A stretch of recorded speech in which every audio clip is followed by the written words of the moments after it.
the warnings.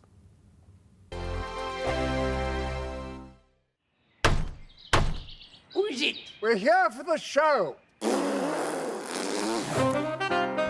More energy this time! Welcome to the Dinosaur Hour. I was married to a therapist. And you survived? I thought we were getting Hugh Laurie. Second best.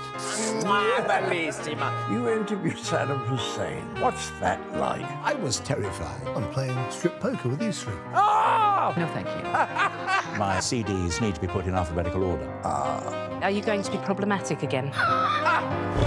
The Dinosaur Hour. Sundays at 9 on GB News. What you get for breakfast is something that, if we do our jobs right, you will wake up to news that you didn't know the night before. It's a conversation. It's not just me and Eamon. We want to get to know you, and we want you to get to know us. From 6, it's Breakfast with Eamon and Isabel. Monday to Thursdays on GB News. Britain's news channel. People in Britain, they love free speech, but they also love fair play. I don't care if I'm speaking somebody from a trade union, from the Labour Party, somebody from the SNP. And I think the viewers like to see that actually we can challenge one another, but in a positive way. We think we ask the questions that people want to ask, and often we ask the questions that we wanted to ask in Parliament but never got the chance to ask. So join us every Saturday, 10 a.m. till noon on GB News, Britain's news channel. Nightmare commute.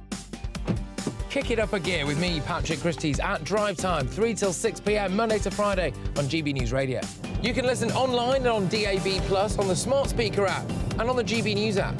And if you've got an Alexa, all you have to say is, Alexa, play GB News. We're also on TuneIn and the Radio Player apps. From the school run to rush hour, get revved up with me, Patrick Christie's, on GB News and GB News Radio.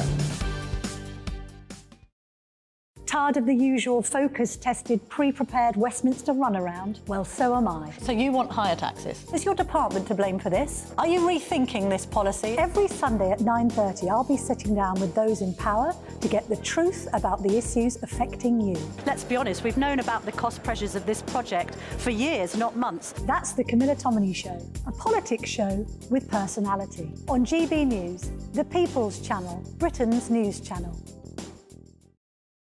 Join us every night on GB News at 11 p.m. for Headliners, which is 3 top comedians going through the next day's news stories, which is exactly what you need, because when the establishment has gone crazy, you need some craziness to make sense of it. Headliners. You don't have to bother reading the newspaper. We've got it covered for you. Every night at 11 p.m. and repeated every morning at 5 a.m. We won't send you to sleep like some of the other paper review shows out there. So join us 11 p.m. every night on GB News. The People's Channel, Britain's news channel.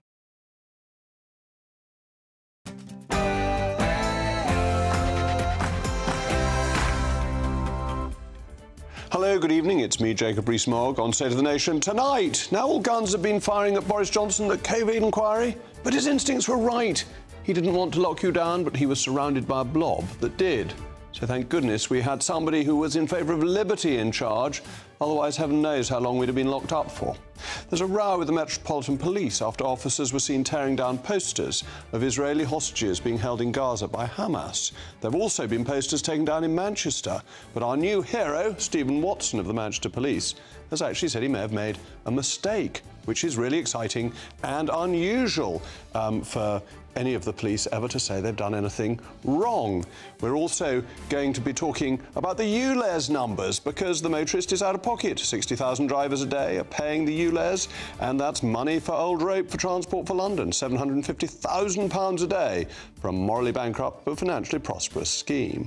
Oh, and it's Halloween, the institution known as one of the schmaltzy American ideas, but actually it has Christian roots. We'll be looking at Halloween with our favourite Catholic correspondent, Father Alexander. State of the Nation starts now.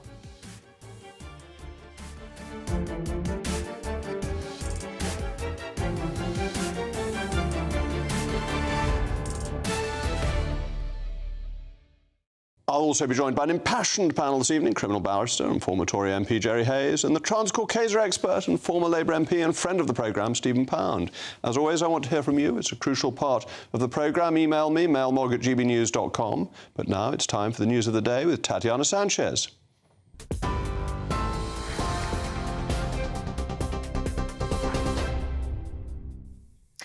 Jacob, thank you very much and good evening. This is the latest. Boris Johnson's former chief advisor has told the COVID inquiry he warned of the NHS imploding like a zombie apocalypse film. Dominic Cummings says he called for daily crisis meetings, fearing the pandemic was coming much faster than expected. He also said the government had no plan to help vulnerable people during lockdown, and the Cabinet Office was trying to block the creation of a shielding plan. The Cabinet Office was a bomb site, and many officials have come to me and said this is causing chaos. There has to be some a formalised system to actually grip this, because the Cabinet Office was a dumpster fire.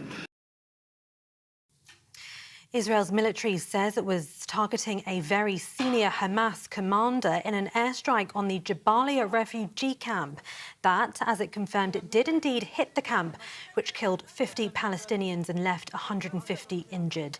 The director of a nearby hospital in the territory says a densely populated area in the North Strip was targeted. Officials are now saying the opening of Gaza's Rafah border crossing tomorrow will allow for 81 severely wounded Palestinians to be treated in Egypt. XL bully dogs will be banned at the end of this year. From the 31st of December, it'll be illegal to breed, sell, rehome or abandon an XL bully dog. Existing owners will be required to follow a strict set of rules, such as ensuring the dog is muzzled and on a lead. And finally, King Charles has delivered a speech at the State House in Nairobi where he quoted from the late Queen, his mother's diary.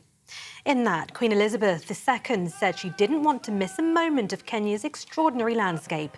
King Charles also thanked the people of Kenya for their support for the late Queen in 1952, when she became monarch.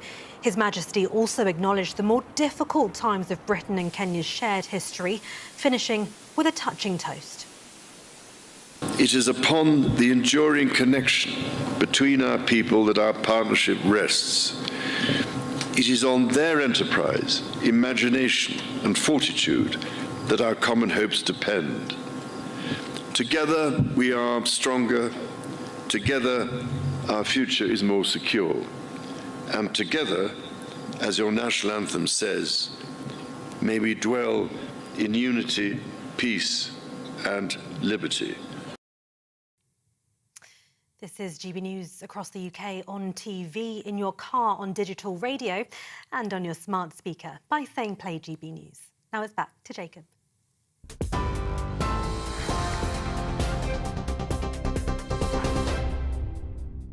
The COVID inquiry is supporting evidence for what we already knew to be true. Boris Johnson's instincts on lockdown and COVID policies were broadly right. Every day that goes by, his instincts vindicated. Handwritten notes from Imran Shafi, then the Prime Minister's private secretary for public services, suggested that Boris said, "We're killing the patient to tackle the tumour." And Boris had a point. He was also right to want to pursue herd immunity as initial policy, which was actually what the experts were saying in the first place. They then tried to pretend they hadn't, but I sat in meetings where they said herd immunity is what we've got to get to. Do you remember? Squash the sombrero, just delay a bit, but actually it's got to be herd immunity in the end. And the criticism of Boris over this period is his indecisiveness. But if that's true, it's little wonder, surely you don't want a Prime Minister whose first instinct is to lock you all up. We don't live in a totalitarian country where we're not allowed out of our front door without permission, without showing our papers, without being able to get a chit from a policeman. Boris ended up locking us down because he was surrounded by a blob that was desperate to lock us down. The epidemiologist, Neil Ferguson, you remember the one who had some lady friend somewhere or the other, who headed the Imperial College COVID response team, spoke to the COVID inquiry yesterday and refuted the idea that he had called for a lockdown. Do you feel that you did confine yourself to the provision of scientific advice, or did you become, despite your best endeavours, irrevocably involved in the determination of policy? It's a difficult question to answer. I know I'm associated very much with a particular policy, but as you'll be aware from the evidence I've given in my statement and the statement of others, the reality was a lot more complex. But as Spectator editor Fraser Nelson points out, while he may not have explicitly called for a lockdown, he did release a report that claimed A, nothing short of a lockdown would make a serious difference to the R number, and B, lockdown would shoot COVID out of the sky. We were also being told as ministers that 500,000 people were going to die, so it was quite strong pressure from the experts. And then there was SAGE, the Scientific Advisory Group for Emergencies. The modelling from SAGE was key to locking down. When the rise of Omicron began in late 2021, the SAGE modelling suggested that Omicron's effect would be calamitous. It later emerged that the modelling only accounted for scenarios in which Omicron was a more dangerous variant than its predecessors. This, of course, turned out not to be true. It was bad, wrong modelling. It was a significantly weaker variant than its predecessors. And thank heavens we had Boris, who at that stage resisted the pressure to lock down. Otherwise, our economy would have been damaged even more. We now know that the scientific advisors were busy over-egging the pudding. So when dear old Nicola Sturgeon, you remember her, the one who has those things, caravan things in her in-laws' gardens, introduced face masks in schools, England didn't, and Sir Chris Whitty suggested it wasn't worth an argument. So in England, we introduced pointless face masks purely to avoid a political fight because of slightly wet scientific advice. Government sources who heard the conversations claimed that Dominic Cummings was pushing for even more extreme measures for lockdown controls, such as increasing fines for lockdown breaches. So we have Neil Ferguson, Sage, Whitty, Vallance and Cummings, the pro-lockdown blob, constituting Boris's working environment. But we now know that their approach was wrong. A study last year from Johns Hopkins suggested that COVID lockdowns only saved 0.2% of deaths in the first wave. Even Professor Mark Woolhouse, a senior epidemiologist who advised the government during the coronavirus pandemic, told the COVID inquiry that national shutdowns were a failure of public health policy. But more importantly, Sweden is the smoking gun. Sweden did not lock down and it suffered 2,365 COVID deaths per million. Meanwhile, we did lock down and suffered 3,416 COVID deaths per million. It's clear that Boris believes in liberty and was reluctant, rightly reluctant, to lock us down. The failure was one of a blob, not of a leader who asks sensible questions. It is time for his critics to latibulate in shame. Don't forget to let me know your thoughts via mailmog at gbnews.com. And I'm joined now by the journalist, author, historian of a new book, Boris Johnson, The Rise and Fall of a Troublemaker, at number 10, Andrew Jimson. Andrew, you're the great expert on British Prime Ministers because you've also written a book from Walpole all the way through, and I'm not going to ask you to list them in order. That's a good Christmas quiz. Do you think Boris was doing what Boris ought to have done? He was asking the questions and he was backing liberty. Does any of this surprise you? He was certainly asking the questions, and he's never taken health seriously. He'd never, wherever he was, he would never say, oh, Jacob, you're not looking very well today. You must go home and lie down and not come back until you feel better. He just didn't take health seriously. I discovered while I was writing my book, he wasn't actually registered with a GP, which is quite unusual for a Prime Minister, or for anyone, actually. So when he fell ill with COVID, he had no GP to come round? No, he didn't. Nadine Dorries got very worried because she could see him. She was talking to him quite frequently, and she detected, she was a nurse, trained as a nurse, and detected a deterioration, and spoke to the chief medical officer and said he needs to see a doctor. But he was denying this for quite a long time. So are you saying that because he's robust in his own health, he thought we'd all be fine? That, I think, was his initial assumption, and is one reason why, to begin with, like most people in the health department and everywhere, he did not realise how serious this was going to be. But he did realise, he's very, very, as you know, very quick in the uptake. When he did realise, he realised that, everyone had got to change their minds. And he did then lock down, and the lockdowns were enforced effectively without too draconian measures and too many people being fined. And when ladies got fined for having a cup of coffee together, everyone thought that was too much, and it stopped. He got the balance as right as anybody could, didn't he? It all went... Well, of course, in a sense, it went very badly because he nearly died. But at that point, he was at the peak of his popularity. And he thanked the nurses, he thanked the doctors, he thanked the NHS. And he said, actually, he took the opportunity to say there is such a thing as society. So showing that the Tories are not sort of a lot of heartless people who, I mean, of course, a much misinterpreted remark. A much misinterpreted remark. I'm rather surprised you should try and misinterpret No, but it. he lost there, and he was people thought he struck exactly the right note, and then came the Barnard Castle thing with Cummings, and he was loyal to Cummings. And he was loyal to Cummings, who turns out to be a fanatic for lockdowns and really wanted to control everything. Cummings was also very, very rude to Tory MPs.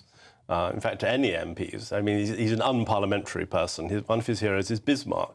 And Bismarck, he quoted Bismarck with approval. He said, Bismarck said that politics is gambling for high stakes with other people's money. And, you know, it's an attitude which actually, from the general election onwards, caused a great deal of trouble for Boris Johnson, because he went out, he would cross the road to have a fight with people who were essentially on his or the Prime Minister's side. So when you look at the evidence that's come out today, and you've had Cummings and you've had Lee Cain, they're intending to damage Boris Johnson, aren't they? But actually, I think they're the ones who look as if they were really rather fanatical and rather extreme, and that Boris was taking and absorbing information, which was then implemented. Cummings, on an earlier occasion, gave evidence for 7 hours to a Commons committee about this. I think, you know, it's no secret that he wished to topple Boris Johnson. He absolutely did everything he could. So, and he didn't people knew before today what his. And that he didn't like Matt Hancock. But I think he was ever so faintly critical of Matt Hancock. Matt Hancock, in his usual way, understating as much as possible. But in his evidence, House Commons Select Committee, he said he had evidence that Hancock had lied, which he then never produced, did he? Or have I forgotten this mysterious evidence? I don't think the evidence ever was brought. So he promises these great things and then they don't actually emerge. They don't always emerge, no. And the inquiry, my worry about the inquiry is that it's determined to find that lockdown should have been tougher, whereas actually lots of countries that had lesser lockdowns, particularly Sweden, did better. Yeah, I don't suppose you've been asked yet to appear before. Well, I wouldn't. I was Leader of the House, so I didn't. This is one of the things Cummings said that's true. The Cabinet was purely ceremonial during this period. Yes. Well, the Cabinet is ludicrously big, isn't it? And the Cabinet is becoming like the Privy Council. It just formally agrees to things without having any real discussion or power. Yes, so Badgett had this distinction, didn't he, between the dignified and the efficient part of the... and the Cabinet is in the process of moving from being efficient to being dignified. Yes. And he was... Or in some ways, we almost have a distinction now between the undignified part of the Constitution and the inefficient bit. Because I think that is an important thing which Cummings is right about, that the actual machine was in a pitifully unprepared state. One of the most unimpressive meetings I had as a minister was with the Civil Contingents Secretariat, who didn't seem to know anything. I wondered what on earth they'd been doing. They didn't even know how the Civil Contingencies Act worked, which was relevant to me as a parliamentary business manager, as to whether we needed new legislation or could use an old act. They didn't seem to have much of a clue about what the act did in the first place, which wasn't very helpful. So I'm sure there are some valid criticisms, but it's the ones of Boris that I think are overdone. They're basically done by people who didn't approve of him in the first place. He didn't fit in neatly with their view of what a Prime Minister should be like. They were far too grand to be asked questions. They just expected politicians to accept their wise advice. Yes. And that, in truth, Boris was asking the right questions that any sensible, intelligent person would have asked. Yes, it's terrible. The worst thing is to get locked into the wrong orthodoxy. And he certainly didn't do that. And there was considerable groupthink, which didn't want to be challenged. And there was a great deal of fear and panic, and I mean, in the wider country as well as in Number 10. So yeah. And nobody was concerned about the economy. No. The price we're paying now, because shutting down the economy... And also, no one was really properly concerned about people with all sorts of other terrible medical conditions who didn't get looked after. And isn't this interesting that Boris was asking those questions and saying, I don't think the NHS will get overwhelmed, I think this is propaganda, and that turned out to be true. Yeah. So, I mean, you've been the chronicler of Boris, his biographer, over many years. Yes. Is this another stage in a great career, and he comes bounding back as our hero? He has joined the glittering team at GBNews, or is about to do so.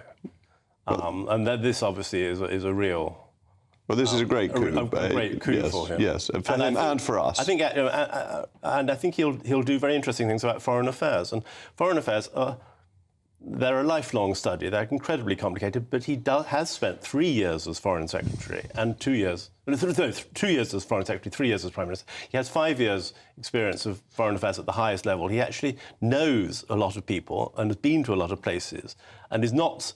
And so when unexpected things happen in, Ukraine, he saw very clearly what was happening there. He obviously has very interesting things to say about the horrors in the Holy Land. These programmes will be serious programmes, and I think he'll get good people on who will have, and he will ask them penetrating questions. So I think it will throw the whole thing forward, which most people can't do. They can attitudinise or moralise about the latest terrible events in Gaza, but they can't actually sort of get a grip on the politics of it and so on. And I think he'll surprise his critics by being more serious than they expect. They think he's going to be frivolous. Of course he's not going to be frivolous. He's going to show that he's serious. And he has deep understanding from his 5 years and from knowing all the people who are involved and knowing them well. Yeah, exactly. Yeah. Well, brilliant, Andrew. Thank you very much. Andrew has lots of good books that are available in all proper bookstores. And he's also standing for election to the National Trust at the end of this week. He's on the Restore Trust slate. There are other people standing. You can look them up on the internet. But I think Andrew's a thoroughly good egg. Thank you. Don't forget to let me know your thoughts. mailmog@gbnews.com. Coming up next, the Metropolitan Police woes continue as some of its officers are filmed taking down posters of Israeli hostages in Edgware after equivocating over the meaning of jihad. And don't forget, we are exhibiting State of the Nation's first ever Halloween pumpkin. There's a teaser for you on your screens now. Perfect pumpkins parading.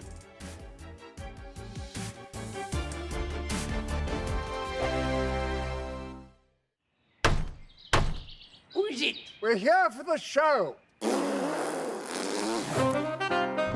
More energy this time! Welcome to the dinosaur hour. I was married to a therapist. And you survived? I thought we were getting Hugh Laurie. Second best. You interviewed Saddam Hussein. What's that like? I was terrified. I'm playing strip poker with these three. Oh! No, thank you. My CDs need to be put in alphabetical order. Are you going to be problematic again? The Dinosaur Hour. Sundays at 9 on GB News. What you get for breakfast is something that, if we do our jobs right, you will wake up to news that you didn't know the night before. It's a conversation. It's not just me and Eamon. We want to get to know you, and we want you to get to know us. From 6, it's Breakfast with Eamon and Isabel. Monday to Thursdays on GB News, Britain's news channel. People in Britain, they love free speech, but they also love fair play. I don't care if I'm speaking somebody from a trade union, from the Labour Party, somebody from the SNP. And I think the viewers like to see that actually we can challenge one another, but in a positive way. We think we ask the questions that people want to ask, and often we ask the questions that we wanted to ask in Parliament but never got the chance to ask. So join us every Saturday, 10 a.m. till noon on GB News, Britain's news channel. Nightmare commute. Kick it up a gear with me, Patrick Christie's at Drive Time, 3 till 6 p.m, Monday to Friday on GB News Radio. You can listen online and on DAB+, on the smart speaker app and on the GB News app. And if you've got an Alexa, all you have to say is, Alexa, play GB News. We're also on TuneIn and the Radio Player apps. From the school run to rush hour, get revved up with me, Patrick Christie's, on GB News and GB News Radio. Tired of the usual focus-tested, pre-prepared Westminster runaround? Well, so am I. So you want higher taxes? Is your department to blame for this? Are you rethinking this policy? Every Sunday at 9:30, I'll be sitting down with those in power to get the truth about the issues affecting you. Let's be honest, we've known about the cost pressures of this project for years, not months. That's the Camilla Tominey Show, a politics show with personality. On GB News, the People's Channel, Britain's news channel. Join us every night on GB News at 11 p.m. for Headliners, which is 3 top comedians going through the next day's news stories, which is exactly what you need, because when the establishment has gone crazy, you need some craziness to make sense of it. Headliners. You don't have to bother reading the newspaper. We've got it covered for you. every night at 11 p.m. and repeated every morning at 5 a.m. We won't send you to sleep like some of the other paper review shows out there. So join us 11 p.m. every night on GB News. The People's Channel, Britain's news channel.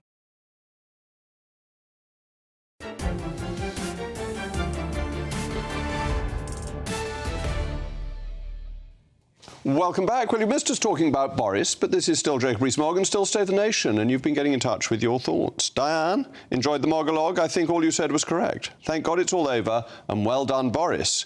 Margaret, I believe that Prime Minister Johnson was not in favour of lockdowns, but he did lock down, and he is ultimately responsible for the effects. I think that's harsh, Margaret. I think that if all your official advice is telling you to do something, it's very difficult to go against it. Anyway, it was 10 days ago when the Metropolitan Police released a slightly troubling statement that equivocated over the meaning of the word jihad.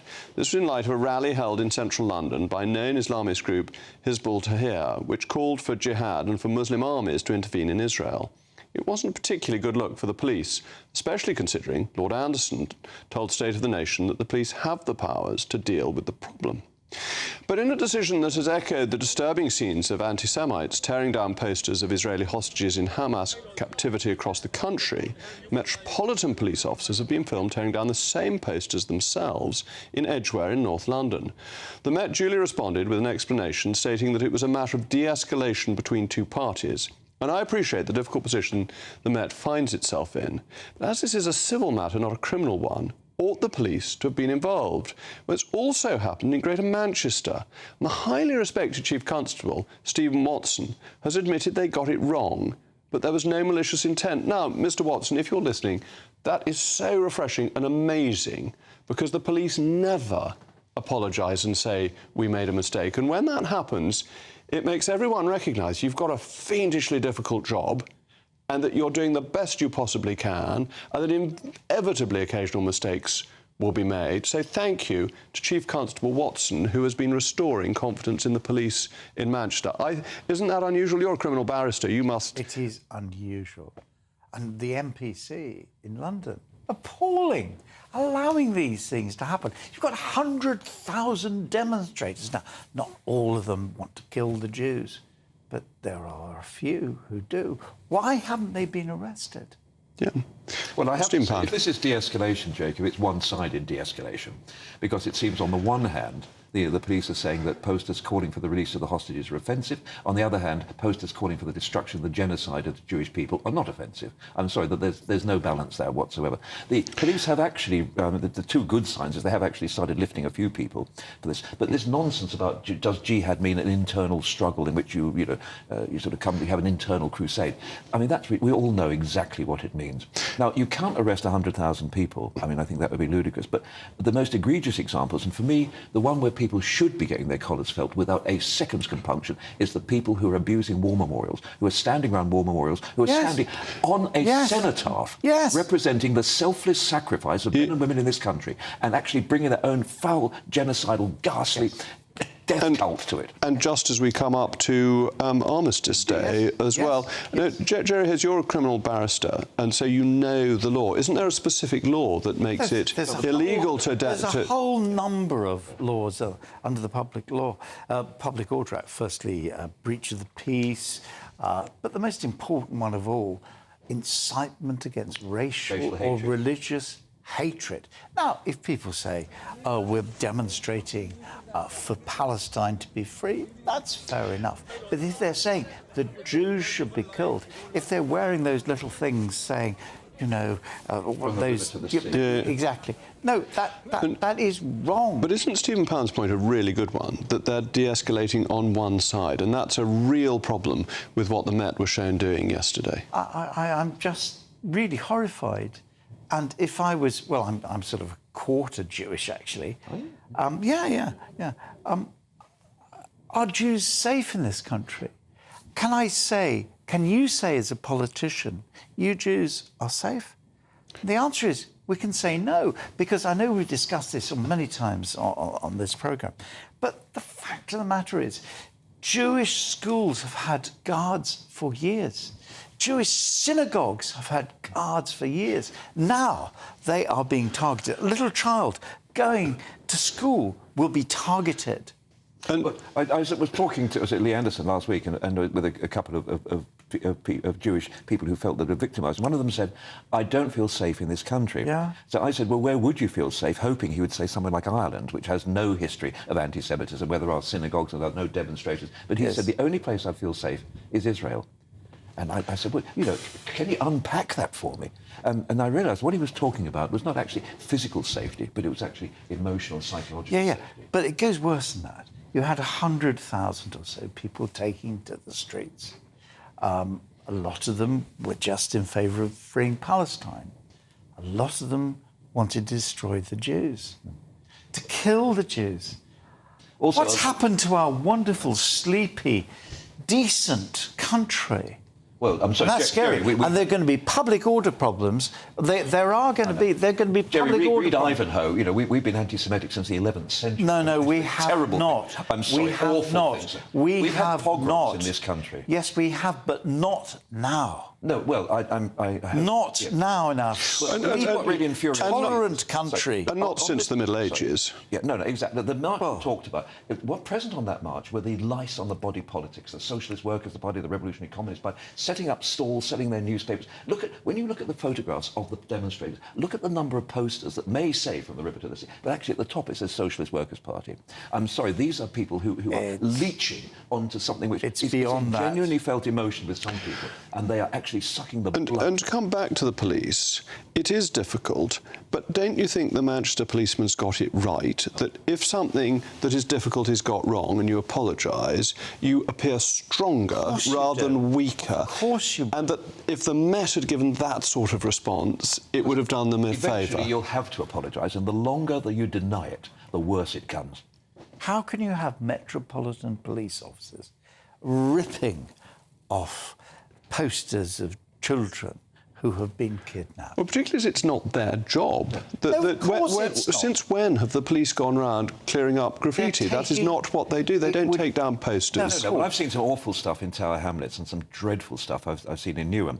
I've seen this poster, Carry On Killing, which is a sort of a pastiche poster, which is just foul. And, you know, I actually took one down myself, because it was actually stuck outside an empty shop just off the Mile End Road. And, you know, I think if the police are going to take down one lot, they need to take down the other. To be absolutely right. Well, thank you to my panel. Coming up next, the ULEZ numbers are in and you lose. But even with this sort of money, TfL is still a financial mess. Plus, don't forget, the pumpkins. You're going to be seeing lots more of these pumpkins in a moment. That'll be exciting.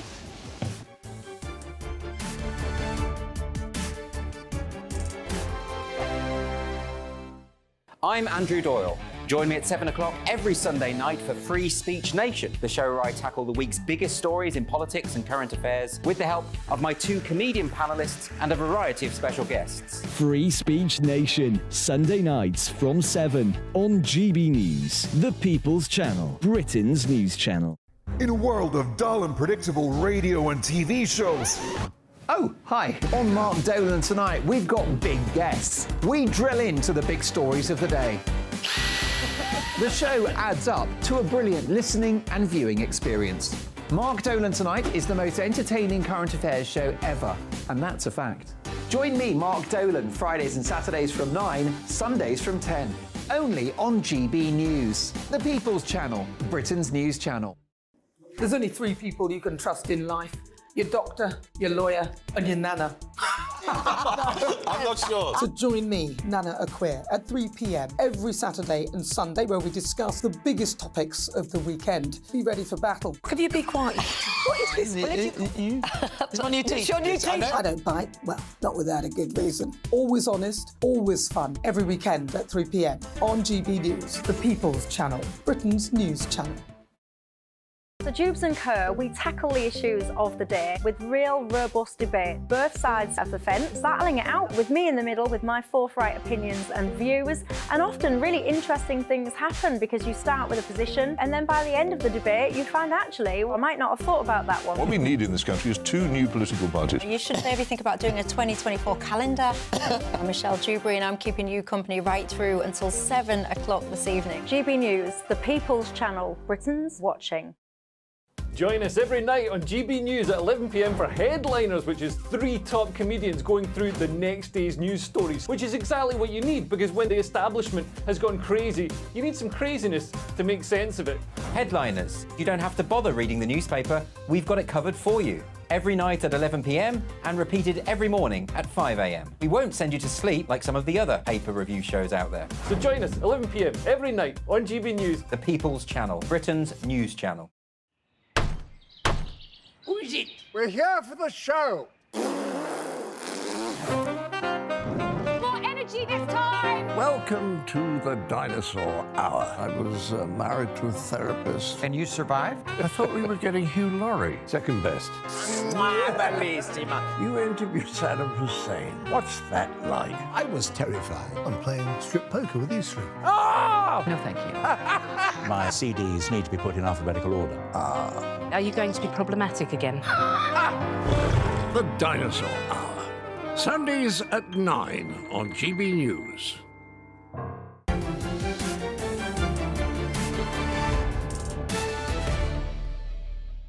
Welcome back. I'm Jacob Rees-Mogg, and you're getting in touch with your thoughts.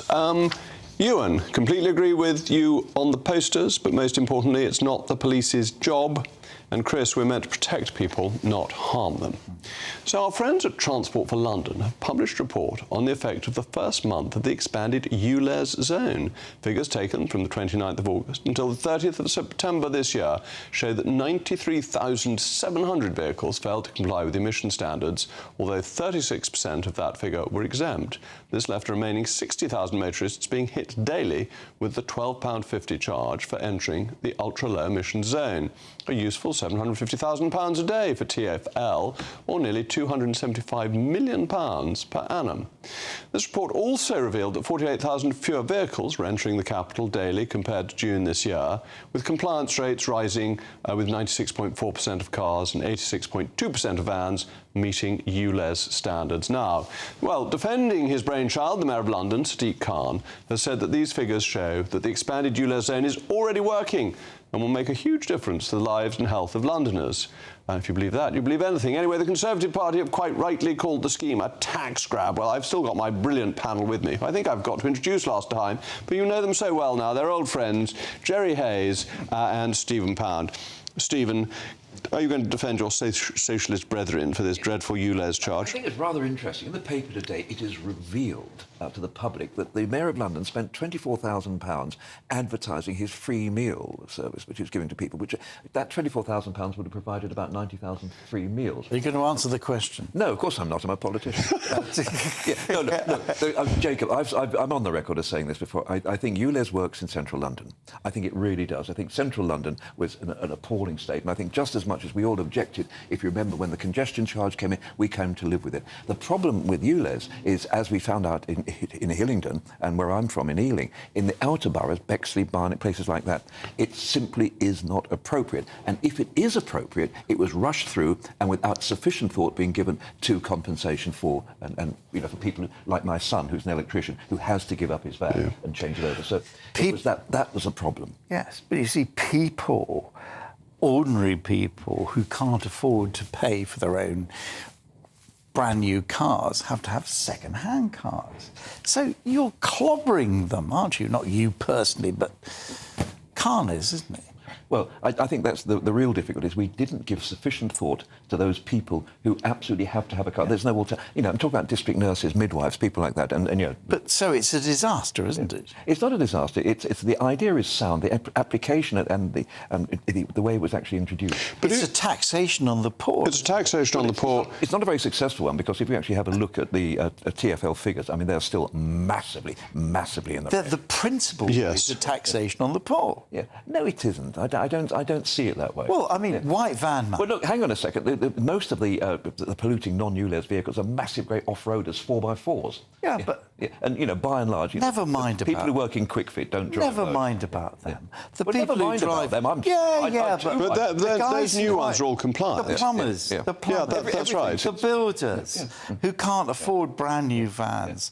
They're going to be done. They're going to be stuffed, aren't they? No, look, there has to be a proper scheme to actually actually accommodate that group of people. But there isn't one, is there? Well, I'm sorry, there isn't one, but that's the terrible mistake, and that's what Danny Bars, who's the Labour candidate in the Uxbridge by-election, was making that point. Yes, but this is one of your candidates. Not your candidate, is your mayor who's doing it. But actually, he's yours mayor.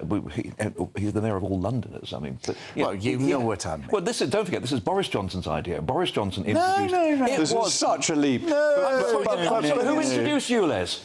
It was Mayor Johnson. In central London. Yeah. In central London. And then Grant Shapps, the Transport Secretary, said it needs to be extended and rolled out as quickly as possible. Yeah, but you've just told us you think it's wrong. I do. You've just it was up to the Mayor of London. The Mayor could have stopped it. It's going to The Mayor could have stopped it. And poor people. And he's doing it with these 20-mile-an-hour limits, which make emissions worse anyway, because the lower speed your engine isn't working so efficiently. You cannot legislate for that in Westminster. If there's going to be any local government autonomy whatsoever, any sort of local democracy, you have to allow a council to have a 20-mile-an-hour LT. Well, we never used to, actually. 20-mile-an-hour limits are a new idea, a very bad one. They were brought in by the coalition government because of the Lib Dems. We should go back to 30 miles an hour as the default limit. I'm sorry, we've had one-way streets and no entry streets, ever since I was first driving a bike. So do you support Khan's policy on ULEZ? I support the majority of Mayor Khan's policies. So the answer is no. In many cases, he has excellent ideas. In this particular case, it's too much, too soon, too fast, and not very effective. Well, it's not too fast, it's too slow, because we're all pootling about it 20 miles an hour. Well, I'm sorry, in where I'm from, we dream of 20 miles an hour. 20 miles an hour, it's almost breathless. I'd love to go 20 miles an hour. But Jerry's point is surely the key one, that it's actually a tax on the poor and the striving, the people who are in their first job, or in a less well-paid job, or in unsocial hours jobs. They're the ones who really get hit by this. Well, and that should have been built into it. But it hasn't been. Well, no, it should have been. Yeah, but it's not. That's the point. But what are we going to do? Stephen, it's your responsibility, because you're representing the Labour Party. Yeah. I am indeed. You've got a red tie on, yes. I am actually. You're our socialist correspondent. Yeah. But surely anyone agrees that we have a problem with air pollution in London. Nobody now says we should go back to having lead in petrol. And yet, when they took lead out of petrol in London, people said, "Oh, that's an infringement." Nobody now says you should be able to ride a motorbike without a crash helmet. Nobody says you should actually drive a car without a safety. We accept all of this. Well, OK, what's the difference? Well, the difference is decent people who are struggling, who are working, who have got their vans, who've got their cars, who can't afford brand new cars. Barristers. Yeah, well, no, never mind about starving barristers. The fact is, it is hitting them. You agree with that, Jerry? The assumption that the poor drive, Ford Fiestas at 25 years old is a bit. No, it's 16 years we're worried about. Yeah, I know. Well, up to 16 years. But it's hitting people who can't afford. Well, we'll no doubt come back to this. In other news, our sovereign Lord the King began a 4-day visit to Kenya today and was met by William Ruto, the President of Kenya, at the State House in the capital.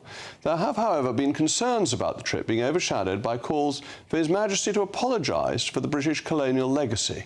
As recently as last year, a Kenyan lawyer wrote to the then Duke of Cambridge, now Prince of Wales, demanding an apology for the atrocities committed by the British during the 1950s against the Mau Mau uprising. A lawyer who represents some of the claimants told the Mail on Sunday that we want His Majesty to offer an apology and organise some form of financial reparations and compensation. However, the British government did pay out £20 million to victims a decade ago. The King addressed this matter earlier today, saying, "We must also acknowledge the more painful times of our long and complex relationship. The wrongdoings of the past are a cause of the greatest sorrow and greatest regret." Well, I'm now joined by the historian and author of Colonialism, A Moral Reckoning, Nigel Biggar. Nigel, thank you for joining me. Is it even faintly right that we should apologise, or do you think the Mau Mau might apologise for the people they murdered brutally and cruelly in a way that Hamas kills people? Yes, Jacob, I think the King has it right. I think lamenting wrongdoing and abuse and violence is right. Apology is not. Because, as with many of these demands for reparations, the situation was not one of colonial oppressor versus African oppressed. Most Africans did not support the rebellion. As many Kikuyu fought with the British as against the British. And you're right, the Mau Mau rebellion began with appalling atrocities, including the disemboweling and decapitation of children, white and black. And in addition, one might get the impression from these demands that the British simply swept abuses under the carpet. They didn't. They corrected the abuses by the Kenya African Rifles and the settlers. Cases brought against the police for brutality in the first 18 months, those that were tried, 81% resulted in convictions. And then the infamous case of the 11 detainees beaten to death in the Hola camp by African warders, that was held to account by the Westminster Parliament. So the British Empire had means of correcting abuses that, for example, contemporary Zimbabwe lacks. And so I think, no, an apology is not correct. A common lament for the violence and mistakes and abuses of the past is right. And this is very important because what you're actually saying is that an uprising began, and yes, some things were done incorrectly, but those were actually held to account quite properly at the time, rather than looking at it 60 or 70 years on and trying to put things right retrospectively, that there was a proper functioning of the rule of law at that time. That's exactly the point, Jacob. And for sure, the holding to account of those who committed abuses was not perfect. Some people got away with it who shouldn't have done. But the idea that the British simply ignored these abuses back in the 1950s is simply wrong. The colonial government and the Westminster Parliament held the colonial authorities to account. And that the atrocities of the Mau Mau were on an extraordinary scale and were mainly against their own people who they thought were disloyal, and they made them take an oath to the Mau Mau because they were supporting the British. So your highest risk of being killed was if you were actually African rather than if you were British. Yeah, for sure. This was a civil war. Yes, there was a civil war. This wasn't a war of independence. It was a civil war, mainly between Africans. And as we know, when one side commits atrocity, it enrages the other side, who are then more inclined to commit atrocities themselves. Well, thank you very much, Professor Bigger. Coming up next, we'll be diving into the history you didn't even know about Halloween, and we will be having our pumpkin exhibition, and we'll have an expert priest to tell us all about it.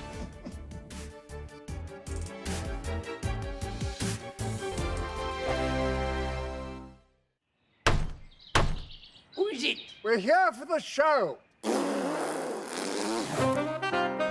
More energy this time! Welcome to the dinosaur hour. I was married to a therapist. And you survived? I thought we were getting Hugh Laurie. Second best. You interviewed Saddam Hussein. What's that like? I was terrified. I'm playing strip poker with these three. Oh! No, thank you. My CDs need to be put in alphabetical order. Are you going to be problematic again? The Dinosaur Hour. Sundays at 9 on GBNews.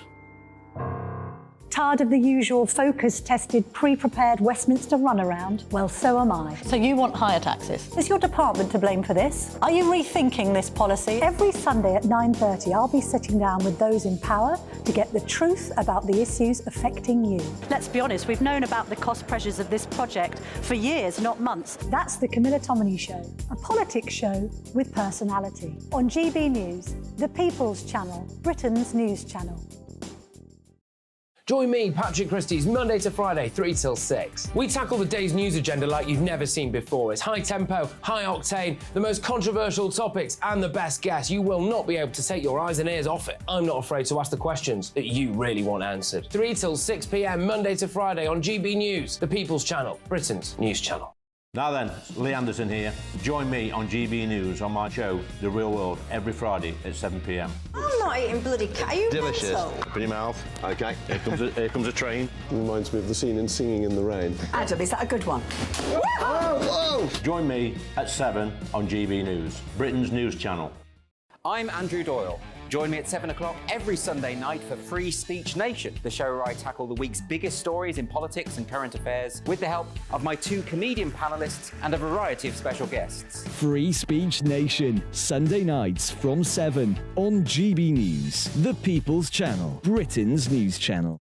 GB News, unlike other broadcasters, isn't obsessed with the London-Westminster bubble. We think there's a nation beyond the M25, and that's why we talk about the issues that matter across the land. Join me on State of the Nation, 8 to 9 o'clock, Monday to Thursday, on GB News. Daisy's listening, and you should too.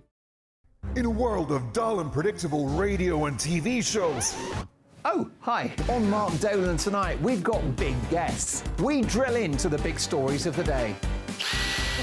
The show adds up to a brilliant listening and viewing experience. Mark Dolan Tonight is the most entertaining current affairs show ever, and that's a fact. Join me, Mark Dolan, Fridays and Saturdays from 9, Sundays from 10. Only on GB News, the People's Channel, Britain's news channel.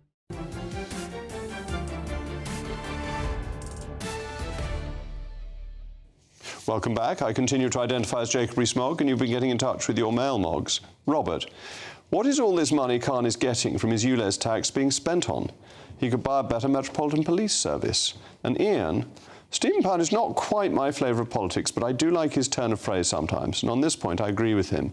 He's one of the old-school, intelligent, fairly intellectual socialists of the type with whom we can spar and go corps à corps in a good way, hence a great choice for your show. Well, Ian, thank you very much. I agree with you. Stephen is a thoroughly good egg. All Hallows Eve, a holiday known globally for trick-or-treating, fancy dress, pumpkin carving, apple bobbing, haunted houses, but also for its religious ties.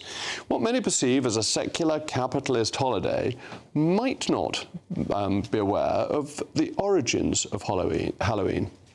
On the eve of All Saints' Day, the 31st of October, it marks a time of year dedicated to remembering the dead.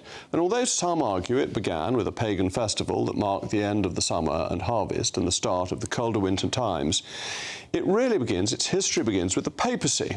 The martyr's blood is the seed of faith. So in the 8th century, Pope Gregory III designated the 1st of November as the date to honour all saints, particularly martyrs, and it was a feast extended to the whole church by Gregory IV, with the eve of the Feast of All Saints being marked on what became known as Halloween. Now, in England, this was abolished by Elizabeth I, as praying for the souls of the departed was banned, and it then re-emerged later in North America. And this saw some of the old traditions develop so that the pre-Reformation practice, when people would bake and share soul cakes, became trick-or-treating. Initially, the soul cakes were sold to encourage prayers for the dead. So you'd give a cake and you'd get a prayer. But this turned in, as I say, to trick-or-treating or carving pumpkins and using candlelight. Carved pumpkins or turnips were very popular in Scotland, to have turnips were there to scare off evil spirits. And in the 19th century in Europe, candles were used as soul lights to guide the souls back to their earthly homes. Well, joining me now is Father Alexander Sherbrooke. Father, it's very interesting, isn't it, that Halloween, which seems all to be about sweets and pumpkins, is in fact about something really very important. It's about praying for souls and helping souls go from purgatory into heaven. Indeed, and you have to understand the etymology of Hallows. It means literally All Saints, and All Halloween is the eve of All Saints. So tomorrow is one of the greatest feast days, a solemnity in our year, and we prepare for it by, in a sense, anticipating the way that you would prepare for a party, that you would dress appropriately and get involved in the kitchen or whatever, and then we celebrate the great feast of All Saints. And then the next day, the mood changes and we pray for those who are dead. But what I think you have to understand is that medieval England, All Hallowtide was like the great Triduum of Holy Week, of Holy Thursday, Good Friday, Holy Saturday, and that the world would stop to commemorate the saints, to pray for the dead, and also to pray that we would not be condemned to eternal punishment. And it had a full octave. I think it was Sixtus IV who gave it an octave, which was then taken away at the Reformations around at the time of the Second Vatican Council. And so it was a huge celebration. I like this idea of the soul cakes, so that they would be baked quite like hot cross buns with a sign of the cross on them. Yes. And you would give them to a child who came knocking at your door, and the child would then say a prayer for the soul of a member of your family or somebody you were particularly attached to. Yes, yes, yes. So, I mean, there was kindness, there was children involved, it was a celebration of a family. And, of course, one of my abiding memories was,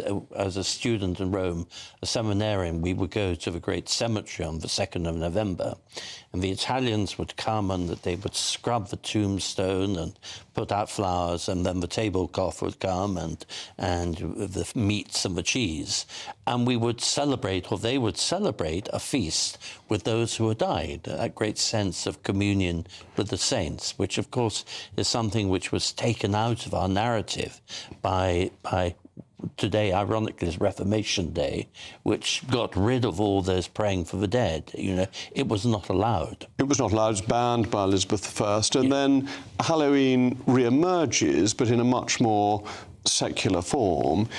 But some of it does nonetheless retain its ancient roots, doesn't it? That when All Saints' Day was being celebrated in a Catholic pre-Reformation sense, there was still some superstition attached to Halloween, that there were people still thinking about spirits and so on, because in that age, people believed in demons as well as in holy angels. Yes, and there was these rather macabre death dances where people would be portrayed dancing with skeletons to remind them, whether they were popes or bishops or kings or queens, that they were going to die. And so there was a sort of immediacy about death, which in many ways we have lost, and we have forgotten that we die, we don't know how to deal with death. Whereas at Halloween, the praying for the dead and All Saints was so much part of a narrative of every person's lives. And part of a complete understanding of life, of eternity, and being part of that. And the understanding, of course, that we are all part of the communion of saints. We're not the ones in heaven, but we are part of that wider community. Well, there's a beautiful distinction between these 3 days. You have the church militant, which is you and me, trying to proclaim the faith in our world today, the church suffering, the church in purgatory, All Souls, and then the church triumphant, which is All Saints. So in these 3 days, you have a beautiful, almost sympathy, symmetry of the Christian life, and totally lost, really. Except tomorrow will still be a holy day of obligation, and your church in Soho Square will, I hope, be reasonably full. We have Mass at 8, 12:45 and 6. And the next day, of course, the great privilege of priests is that they're allowed to celebrate Mass 3 times on All Souls' Day. One for the dead, one for their own intentions, and one for the church. And during the course of November, if you go to a churchyard and pray for the souls of the dead, you speed their way out of purgatory. You receive, or you can celebrate, a plenary indulgence, yes. Yes. Well, excellent. Father, thank you very much. Okay. I think it's fair to say that Catholics can enjoy trick-or-treating without feeling they've got to go to confession tomorrow. Absolutely. There you are. You've got official, almost papal approval. Thank you, Father. That's all from me. Up next, it's Mark Dolan. Mark, what is on your bill of fare tonight? Well, brilliant show, Jacob. We'll pick up the baton at 9. When it comes to the pandemic, was Boris Johnson right after all? Should he have followed his instincts? My reaction to the royal stitch-up, which is the ongoing COVID inquiry, and an X-rated contribution from Dominic Cummings. Plus, should King Charles apologise for Britain's crimes of the past? And are young people the biggest eco-hypocrites of all? We'll discuss that. A very busy show. We are live from 9. Well, that's going to be extremely interesting. Fascinating that Dominic Cummings seemed completely unable to complete a sentence without having an expletive in it. He makes Richard Nixon look polite. It was a very outrageous X-rated performance, and we'll be bleeping out most of it in about 10 minutes' time. Even though you'll be after the watershed. I know. Family show. I'm not sure I'll be able to listen to all this foul language. It's all coming up after the weather. I'll be back tomorrow at 8 o'clock. I'm Jacob Rees-Mogg. This has been State of the Nation, and the weather for Halloween in Somerset will be absolutely sumptuous. Alex Deakin here with your latest weather update from the Met Office for GB News. This time tomorrow, Storm Kieran will be arriving. There are many warnings in place for damaging gusts of wind, particularly on Thursday across parts of the south, and heavy rain. There's warnings tonight from this area of low pressure bringing more rain, but here comes the storm, as I say, really arriving during Wednesday night and then lingering throughout Thursday with amber warnings across parts of the south. We have Met Office yellow warnings in place for tonight and tomorrow across parts of Northern Ireland and the southeast for the heavy rain that moves in. The rain also spreading its way into southern Scotland through the night. Lots of showery rain coming into Wales and southern England too, and quite a breezy night. A mild night here, but another chilly one in northern Scotland, where most of the night will be dry. But it's going to be a very wet, a very different day tomorrow for the rain spreads in across Scotland. As I said, we have got warnings in place for the night and first thing in the morning for Northern Ireland and across the southeast. There will be a lot of spray and surface water on the roads for the morning.